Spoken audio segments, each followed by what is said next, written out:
Django stood at attention in the cargo bay of the Celestial Horizon, her worn combat boots planted firmly on the metal deck. Around her, cadets from a dozen different species whispered and shuffled nervously. The air recyclers hummed with their usual mechanical rhythm, but beneath that sound, Django could hear something else. The low, rumbling growl of creatures that shouldn't exist outside of nightmares.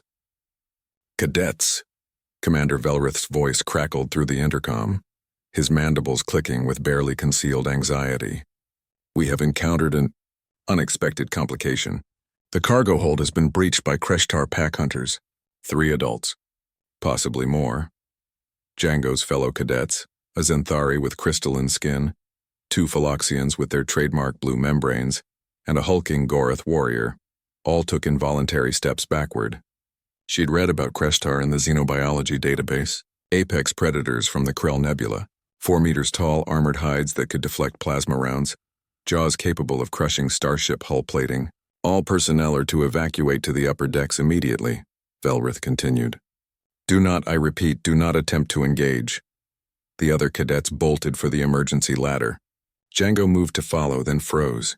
Huddled behind a stack of supply crates barely visible was Ensign Pixtel, a small rabbit-like Quellan who worked in engineering. His large eyes were wide with terror, and one of his legs was clearly injured, twisted at an unnatural angle. The Kreshtar were closing in from the opposite side of the bay, their massive forms sliding between the cargo containers with terrifying grace. Pixtel had maybe 30 seconds before they found him. Django's instructors back at the academy had always said humans were reckless. Suicidally so. They came from Earth, Sol 3 in the Galactic Registry, but known informally throughout the Confederation as that Deathworld where everything is trying to kill you. Most species had evolved on planets with stable climates, predictable ecosystems, and reasonable predator-to-prey ratios.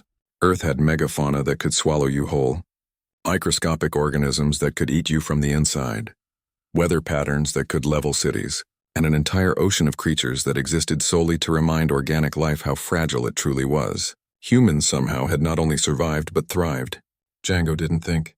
Thinking was for people who had the luxury of safe worlds. She grabbed a carbon steel cargo hook from the wall.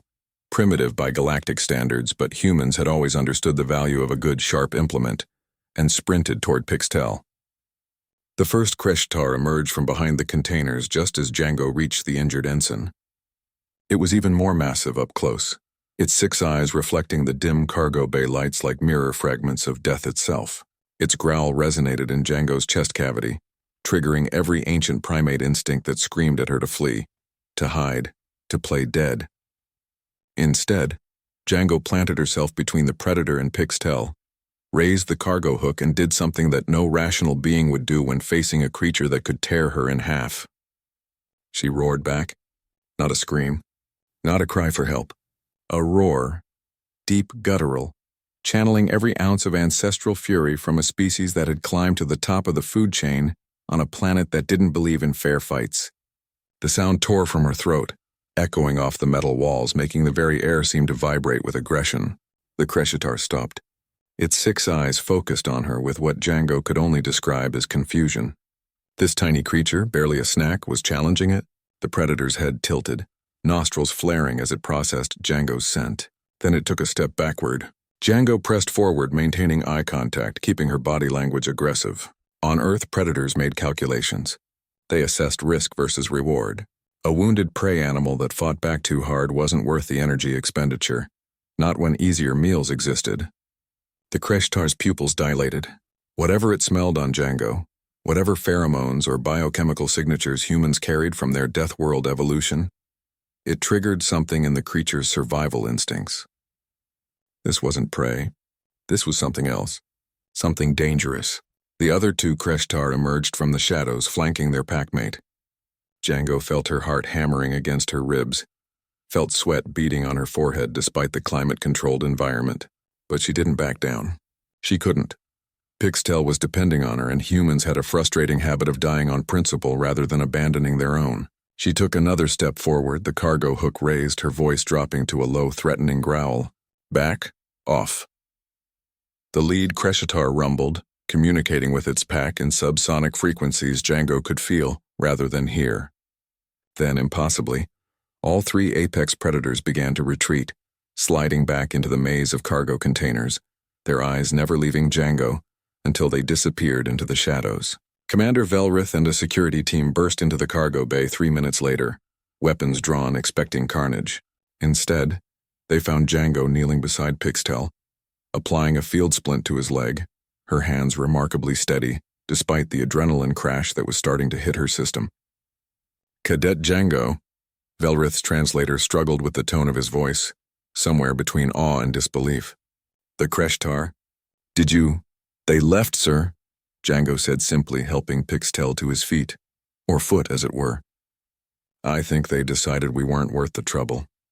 Later in the medical bay, as doctors fussed over Pixtel and ran scans on Django to ensure she hadn't been exposed to any exotic toxins, the story spread through the ship like wildfire. The human cadet who stared down 3 Kreshitar pack hunters, the girl from the Deathworld who made apex predators back away. Django didn't feel like a hero. She felt tired, slightly nauseous from the adrenaline come down, and deeply grateful that she'd never have to do something that stupid again. But as she lay in the medical bay bunk, she overheard 2 Goroth security officers talking in the corridor. The Kreshtar could have killed her in seconds, one said. But they didn't, the other replied. They recognized something in her. Something that said predator, not prey. What kind of world produces prey that think they're predators? There was a long pause. Then a death world, where everything is a predator, and you either learn to fight back or you go extinct. Django closed her eyes and smiled. Earth had taught humanity many things, but perhaps the most important was this. Survival wasn't about being the strongest or the fastest. It was about being too stubborn, too crazy, and too aggressive to give up, even when every logical species would run away. She was just a cadet from a death world, and that apparently was enough.